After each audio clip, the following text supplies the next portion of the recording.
अगले दिन सब ब्याह की तैयारियों में लग जाते हैं। राधे राधे पंडित जी।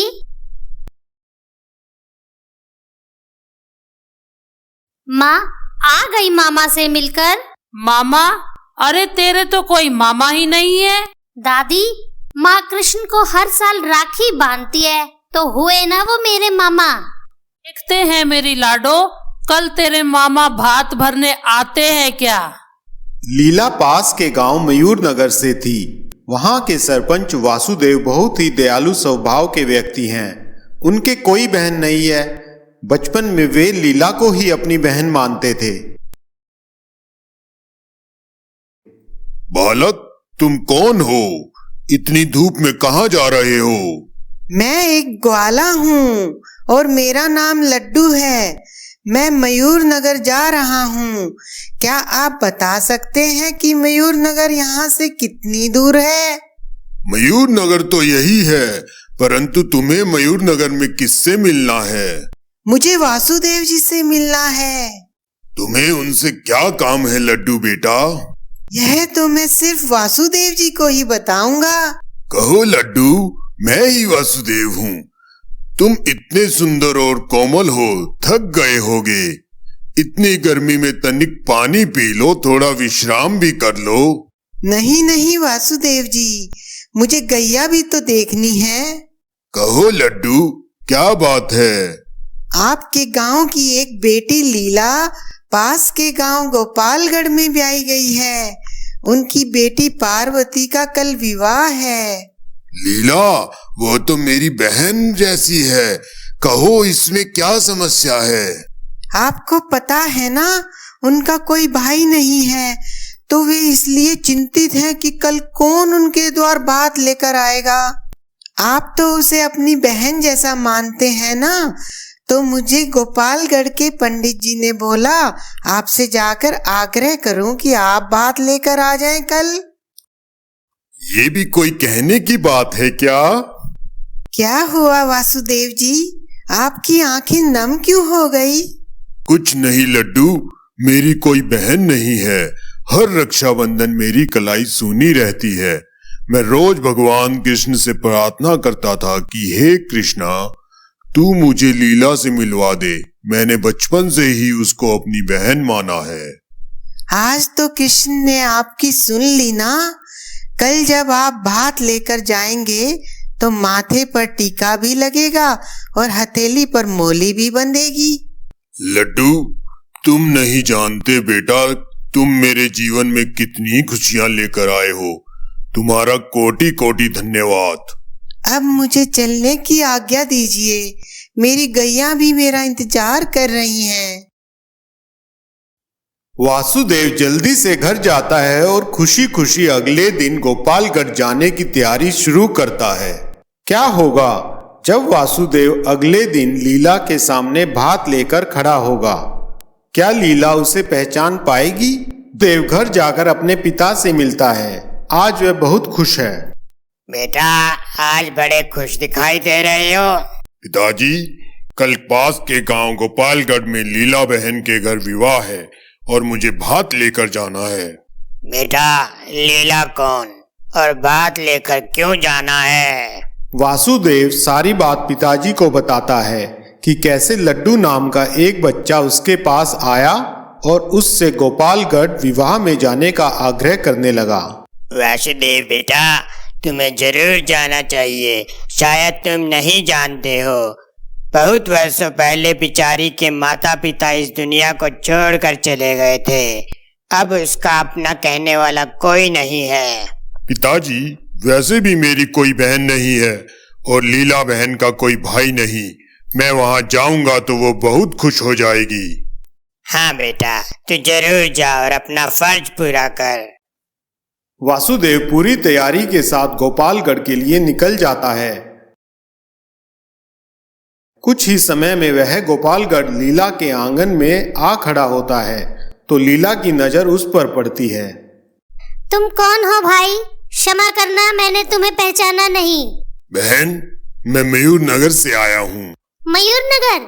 वहाँ तो मैं बचपन में रहती थी। बहन, मैं रघुनाथ जी का पुत्र वासुदेव हूँ।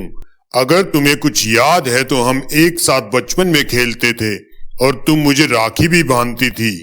वासुदेव भाई, मैं बता नहीं सकती तुमसे मिलकर कितनी खुश हुई हूँ।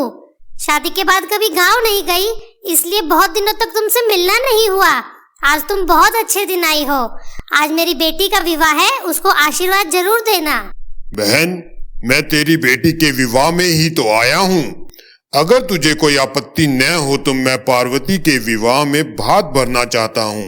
सच कह रहे हो भाई, तुम साक्षात भगवान बनकर आए हो आज।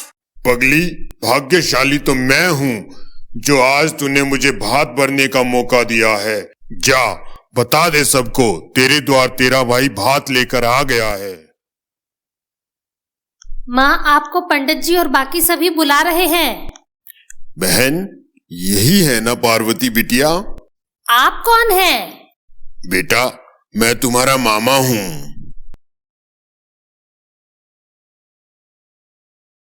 लीला खुशी से झूमती हुई सभी महिलाओं को एकत्रित करती है।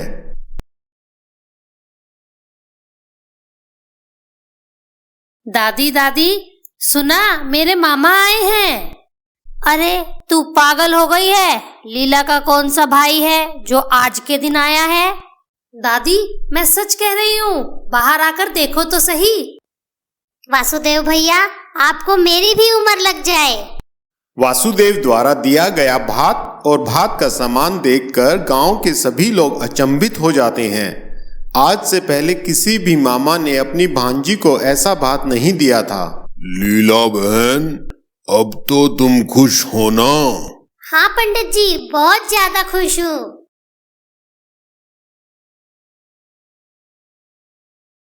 प्रणाम पंडित जी। प्रणाम वासुदेव भाई।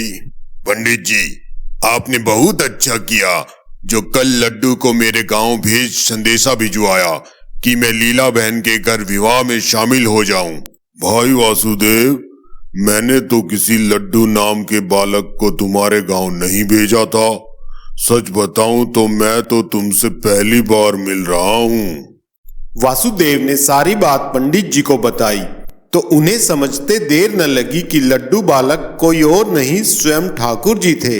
हे कान्हा, आपकी लीला अपरंपार है। पंडित जी पार्वती के पाणी ग्रहण संस्कार में लग जाते हैं।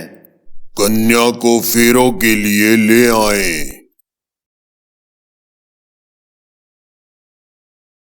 वर वधू अब सभी का आशीर्वाद लें।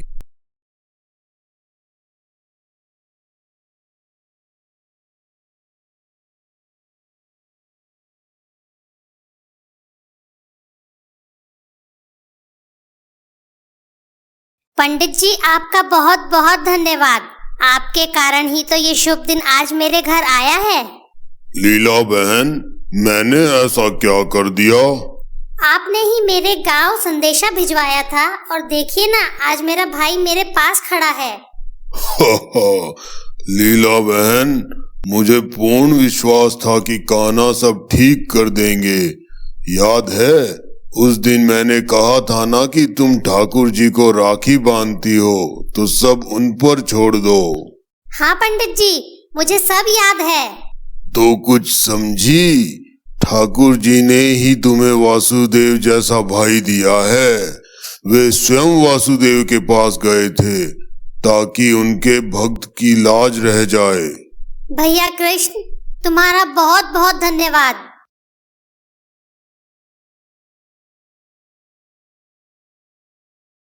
लीला बहन, आज आपकी भक्ति की वजह से मैंने भी मेरे आराध्य श्री कृष्ण जी के दर्शन किए।